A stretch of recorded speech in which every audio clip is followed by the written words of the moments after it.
Desire has carried you through your life like an unseen current. From childhood, you reached for toys, treats, friends. As you grew, the objects changed: grades, jobs, relationships, experiences. But the reaching remained. You have felt the surge of wanting in your chest, the restless itch in your mind. Desire has given you direction, motivation, and often meaning. Yet each time you grasp what you wanted, the satisfaction is fleeting. A new desire rises, and the cycle continues. You start to suspect that this endless yearning might be more than a natural drive. It might be the very source of your discontent. Schopenhauer wrote that to desire is to suffer, because desire is lack, and lack is pain. This thought unsettles you because it challenges the very engine that has powered your pursuits. There is a day when you finally get the promotion you've dreamed of. You celebrate, share the news, feel a rush of validation. But within weeks, maybe days, the glow fades. You notice new problems, greater responsibilities, an itch for another step up. The desire that propelled you to this position quickly morphs into dissatisfaction with it. This pattern repeats in love. The person you longed for reciprocates, and the intense passion that once consumed you softens. You start to see flaws, feel boredom, crave novelty. It repeats in material possessions.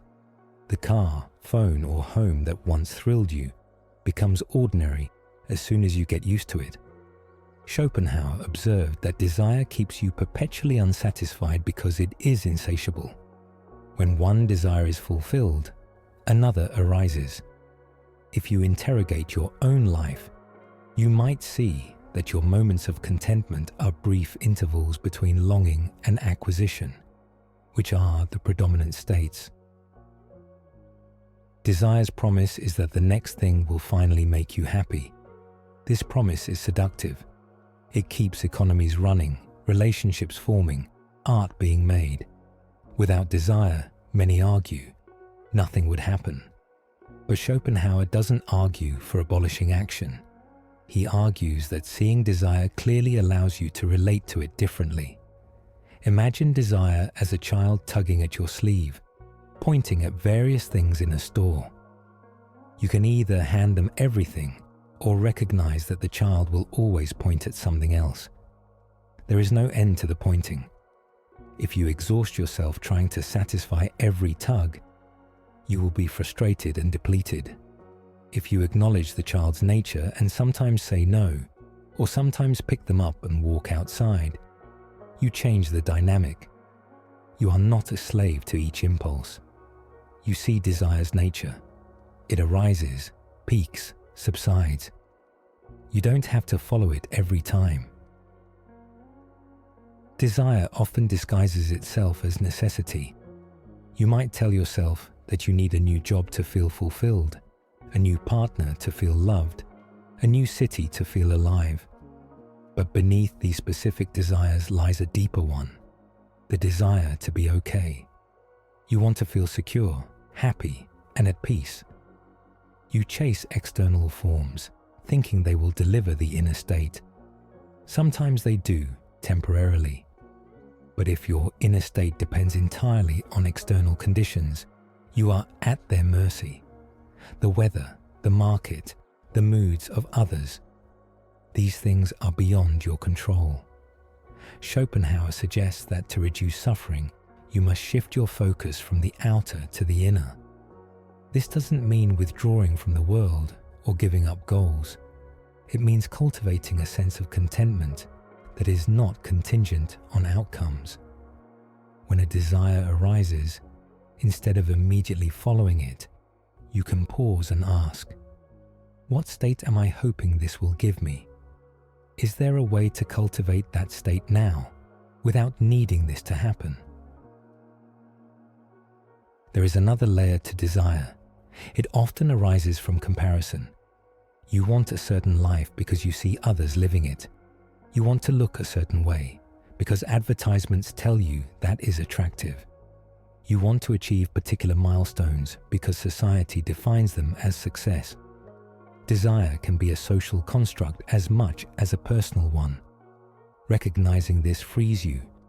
When you feel a desire, you can investigate its origin. Did it come from your genuine interest or from someone else's narrative?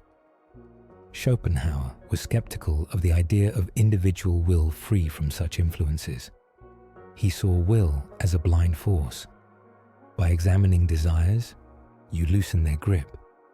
You might find that some of your wants dissolve when you see that they aren't truly yours. This doesn't render life joyless. On the contrary, releasing attachment to desire allows you to enjoy things more. When you drink tea, not because you need it to soothe you, but because you enjoy its taste, you savor it. When you work on a project, not because it will earn you a reward, but because you are engaged, work becomes flow. When you love someone, not because you need them to fill a void, but because you appreciate who they are, love feels lighter. Schopenhauer acknowledged that life involves suffering beyond desire, illness, aging, loss. But he argued that reducing self-imposed sufferings within your reach, understanding desire's nature, allows you to suffer less. There is a practice many traditions teach: noticing desire without acting on it immediately. You see a dessert in the window, feel the pull, and instead of automatically buying it, you watch the feeling. Perhaps you decide to enjoy it. Perhaps you realize you're not hungry. Perhaps the desire intensifies, then fades.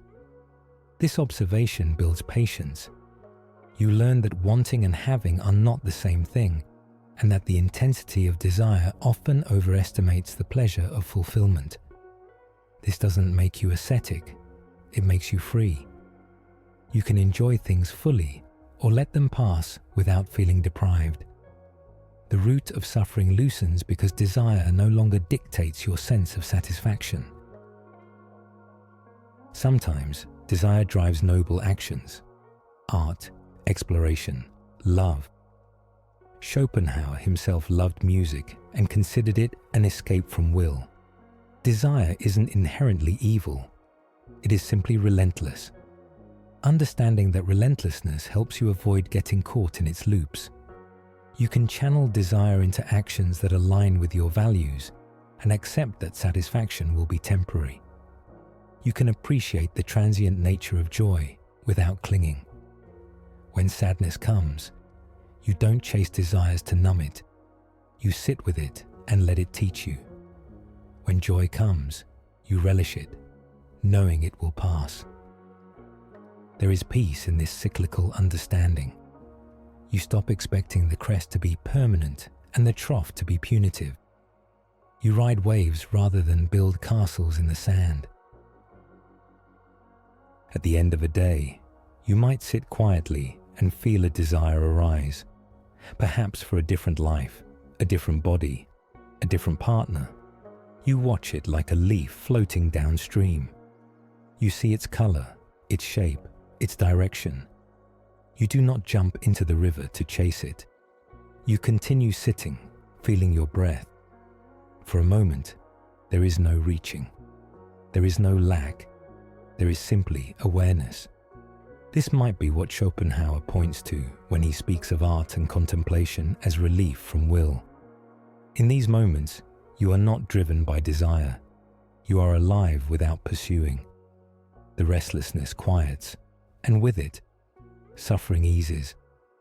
This quietness is not an escape from life, but an entry into its depth. In that depth, you find that happiness arises not from satisfying every desire, but from understanding desire's nature and choosing how to dance with it.